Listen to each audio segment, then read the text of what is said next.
السلام عليكم ورحمة الله تعالى وبركاته.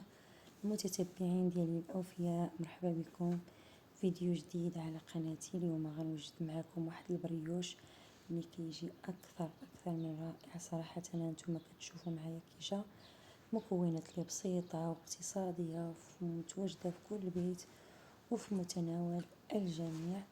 نتمنى ان الفيديو ديال اليوم ينال الاعجاب ديالكم، وإلا عجبكم ما تنسونيش من تشجيعاتكم فضلا وليس امرا.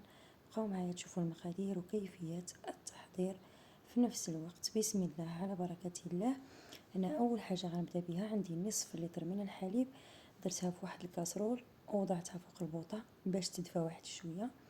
مباشره في واحد البول كنوضع كاس الا ربع من سكر سنيده او سكر حبيبات، مع ملعقه صغيره من الملح، ملعقة كبيرة من الخميرة الفورية، وكنخلط المكونات جيدا مع بعض حتى كتذوب ليا ديك الخميرة والسكر سنيدة، كيتجانسوا مزيان مع بعضياتهم.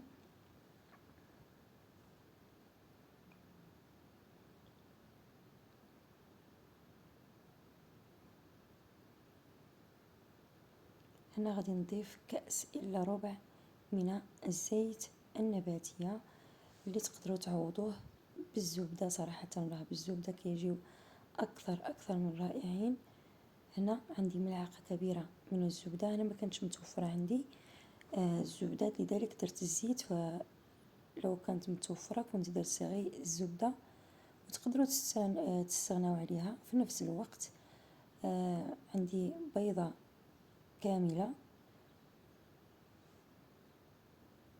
تقدروا تضيفوا غير البياض وتحتفظوا بالصفار الدهن، فانا كان عندي البيض داكشي علاش درت بيضة كاملة. درت ساشي من الخميرة الكيميائية. فمن الافضل دابا مع الصيف ما تبقاوش ديروا الخميرة الفورية بزاف باش ما يضيعش لكم العجين ديالكم هكا من بعد ما يختمر يضيع لكم. كنقوم باضافه الدقيق. هنا بالنسبه للكميه ديال الدقيق اللي ضفت هي 8 ديال الكؤوس ديال العنبه.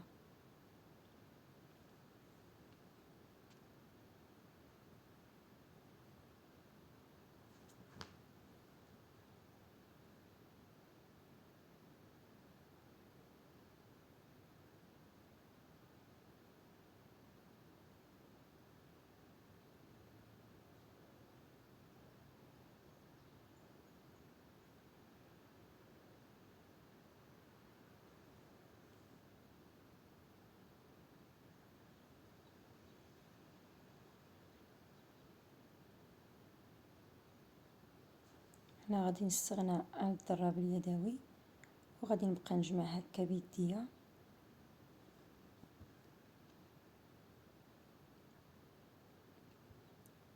هنا بالنسبه للدقيق نتوما تبقاو تضيفوا بالتدريج عينكم ميزانكم حتى تحصلوا على هذا القوام هذا.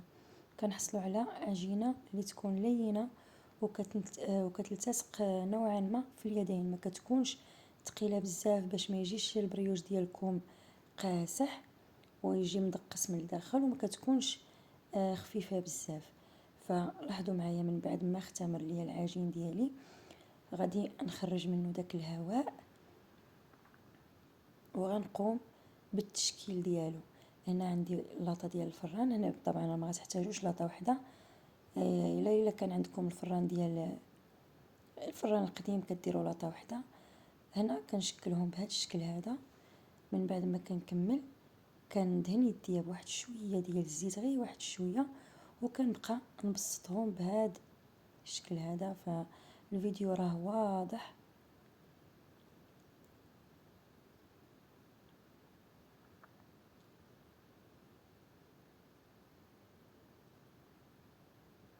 كنبسطوهم وكنخليوهم يختمروا واحد ربع ساعة ولا 20 دقيقة، كيتضاعف الحجم ديالهم.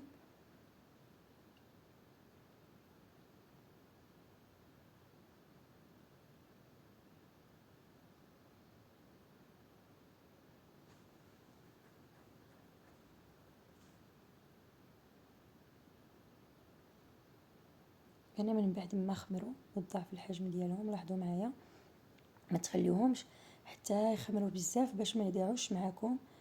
راه كنذكركم دابا راه الحال سخون، يعني راه يقدروا يضيعوا الا خمروا بزاف اكثر من وقتهم.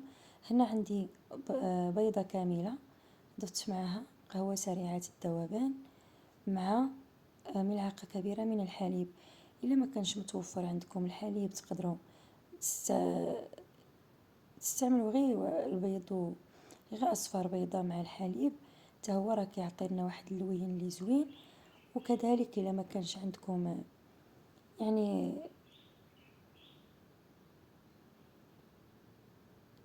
الا ما كانش عندكم البيض تقدروا تستعملوا غير الحليب والقهوه سريعه الذوبان. هنا راه كندهنهم هكا من الجوانب، كنغطيهم مزيان بداك الخليط. وانا في هذا الوقيته انا راني شاعله الفران، خليته كيسخن، ما شعلتوش بزاف قبل، شعلته يلا شي 4 دقائق قبل ما نبدا الدهن.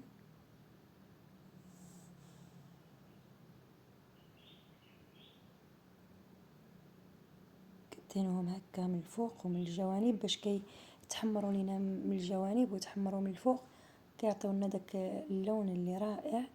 هنا غادي نرشهم هكا بالزنجلان، تقدروا ترشوهم باللوز ايفيلي، كاوكاو ايفيلي، كاوكاو كونكاسي، وكذلك تقدروا تخليوهم عاديين وتزينوهم غير بالسكر كلاصي، حتى هو راه كيجي رائع في البريوش. فالتزيين كيبقى اختياري. هنا غندخلهم الفران حتى يطيبوا من التحت ونشعلهم من الفوق. وهذا هو الشكل ديال اللاطه الاولى اللي خرجت من الفران، راه مازال سخونه، كنقدرش تنهزهم. لاحظوا معايا كيرطب، كتكي عليهم وكيوليو يرجعوا محمرين وبمكونات اللي بسيطه. الانسان هكا يديرهم ويوضعهم حتى في المجمد، اللي ما عندوش هكا الوقت باش يبقى يديرهم كل مره. انا هنا درت هاد الكميه هذه عطاتني 20 حبه، وانا درتهم كبار يعني ما درتهمش صغار. كون درتهم صغار يعطيوني اكثر من 20 حبه. وهذا هو الشكل ديالهم، لاحظوا معايا كي كيجيو رطب وهشاشين ومحمرين، صراحه كيجيو رائعين. غادي نقسم معكم واحده من الوسط باش تشوفوها كي دايره من الداخل.